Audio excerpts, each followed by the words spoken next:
please join me in giving a very warm welcome to Mr. Michael Fallon, Member of Parliament and Minister of State for Energy and Business.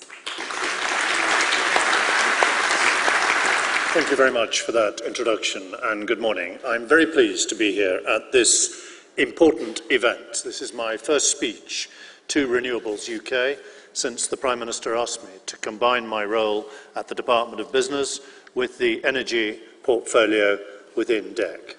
That's a wide portfolio altogether, but I think it makes perfect sense. It gives us the opportunity to ensure that two of the government's top priorities are taken forward together in a coordinated manner. DEC has the vital task of ensuring that we have clean and affordable energy in the future. BIS is responsible for helping to deliver our industrial agenda. In offshore wind, there are huge synergies between those two areas, but let me just assure you that both departments are departments for growth, and that is my only concern. When I first worked in the Department of Energy, as you kindly referred to, back in 1988, there wasn't an offshore wind industry anywhere. Now I'm speaking to you when we have more installed offshore wind than everywhere else in the world put together. We lead the world. That is a major success story, and one I think we should all be proud of, and one that you in this room, of course, have helped to contribute to. Not only do we have more installed offshore wind here, we also have the largest wind farms. We have a real knowledge base now about how to build those wind farms. This year we've already passed the 3 gigawatt mark for fully installed capacity. London Array, as you said, the largest offshore wind farm in the world, has become fully operational. Links and Teesside are nearing completion. West of Dutton Sands and Gwynty Moor are installing at sea, and I had the privilege yesterday of seeing some of that installation work in preparation at the Camel Laird yard. These are all signs of an industry which is driving forward and is making a real difference to UK energy. Now, there are a number of areas where government and industry have to work together constructively to ensure that that drive forward continues and that this sector maximises its potential. As I said, our priority as a government is to ensuring long-term sustainable economic growth. And to underpin that, we have to have investment in infrastructure. And let me just remind you that the scale of investment needed in energy infrastructure dwarfs that of the investment needed in any other area, whether it's transport, telecoms, broadband, or water. That's because of a lack of investment to replace energy generation and energy networks that are now getting to the end of their normal lifetime.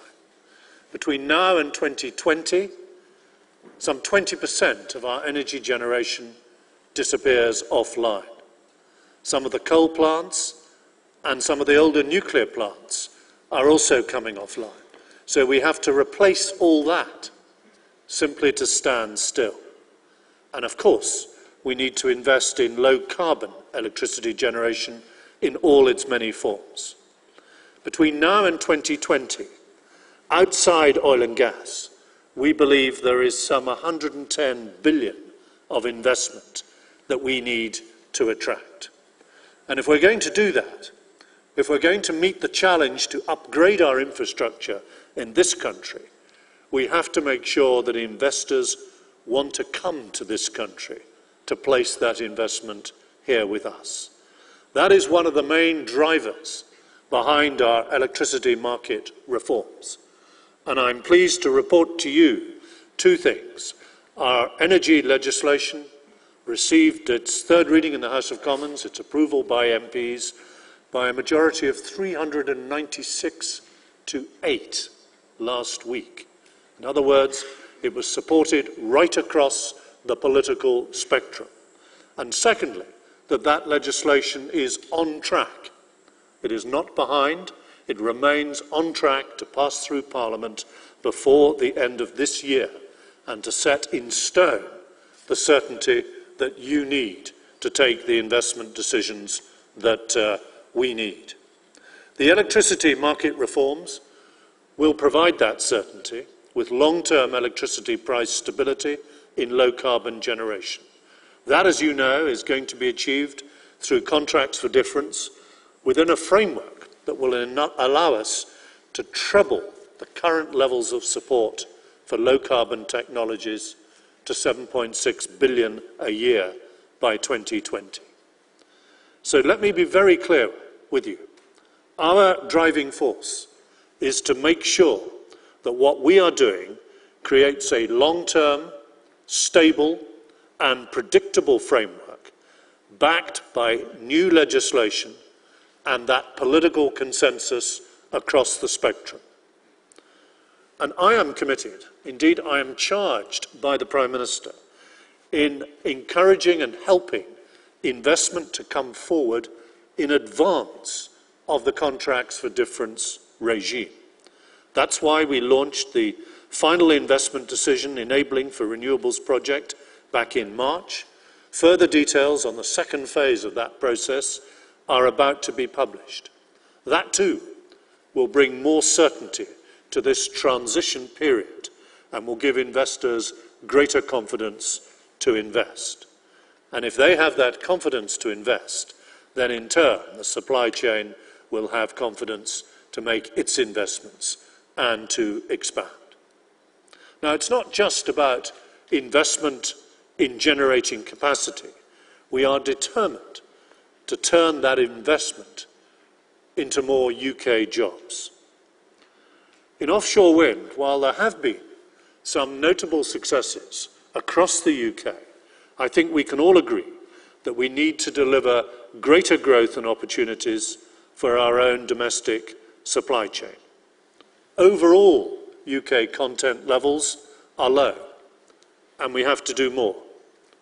Our consumers support offshore wind through their bills, and they rightly expect there should be economic benefit in terms of UK jobs and value. And I support and share that expectation. And it's important for the government too. The opportunity for growth and jobs is one reason why offshore wind is one of the sectors in which government, through the Department of Business, is developing a longer-term partnership with industry through the Industrial Strategy Programme that was launched last September. The forthcoming offshore wind industrial strategy, which will be published in the next few weeks alongside the EMR draft delivery plan, will set out the draft strike prices, will set out how industry and government will be working together to deliver that growth, to increase investment in our supply chain, and to help build a competitive advantage for British industry. I'm sure that UK industry can compete on price and on quality. Through that industrial strategy, we will deliver together a coherent programme to enable UK industry to take advantage of all the opportunities that are here on offer. Many of you here today have been involved in developing the proposals for action in that industrial strategy, and I want to thank you for that. But I'm not waiting, and you're not waiting, until that strategy is published to start delivering those actions. Your programme here at this conference includes a share fair where a number of developers will present details of their upcoming projects and their procurement process. Giving greater visibility to supply chains is one of the priorities identified by the Industrial Strategy Partnership. I strongly endorse that approach, and I encourage supply chain companies here to go to the share fair and to find out more about the business opportunities available.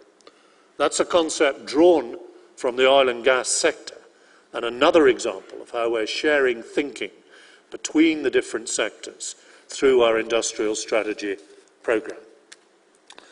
Alongside enabling companies to diversify into the offshore wind market, it's also important to us to attract inward investment into the UK. Our country should and is be the most attractive in the world for investment in offshore wind, and by attracting investment from the top tier of the supply chain, we open up further opportunities deeper along it. Today, I can announce that we will be forming an offshore wind investment organisation to significantly increase the levels of inward investment to the UK. That investment organisation will be an industry-led partnership with government, headed by a senior industry figure and complementing the work we do in BIS and DEC.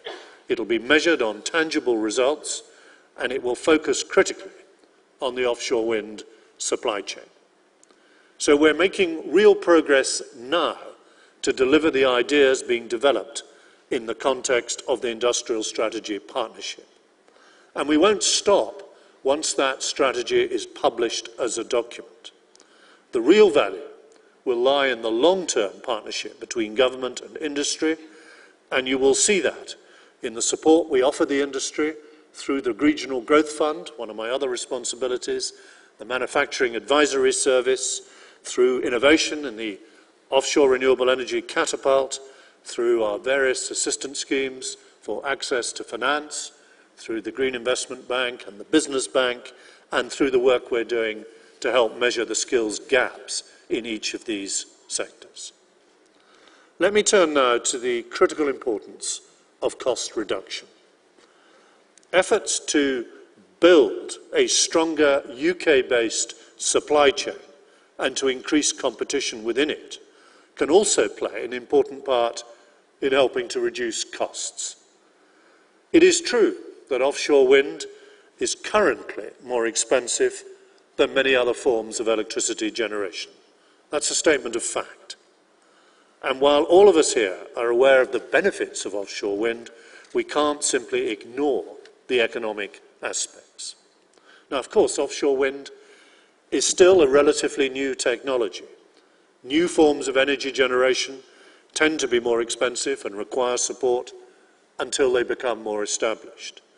The renewables obligation, which has served the sector well, and the new contracts for difference recognise this and will go on recognising this. But we should not lose sight of the fact that pressure on consumer bills is a real issue. Of course, it has been rising gas prices that has been the main driver of recent increases to bills. And of course, it's true the costs of wind in an average household bill is relatively small. But it is important that the costs of offshore wind continue to fall and fall substantially. To be frank, the further costs can fall, the greater the potential for more offshore wind to be built. So can we achieve that reduction? We must achieve that reduction. I'm encouraged that the Cost Reduction Task Force concluded that costs can be reduced by £100 per megawatt hour by 2020, and that the Offshore Wind Programme Board is now actively addressing the recommendations made by that task force. I'm very pleased to see that RenewableUK is publishing at this conference an updated version of the project timelines for future offshore wind farms, a key recommendation from the task force. That will provide more clarity and confidence to the supply chain and should help and aid and inform investment decisions. Innovation in offshore wind also has the potential to contribute significant cost reductions. I'm therefore pleased to announce 3 innovation projects we are supporting as part of our Offshore Wind Components Technologies scheme. Power Cable Services Limited, based in Kent, has been awarded £540,000 grant towards its high-voltage subsea cable jointing technology project. Aquasium Technology Limited, partnering Burnt Island Fabrications Limited and TWI, have been awarded a grant of £769,000 towards their cost-effective fabrication project.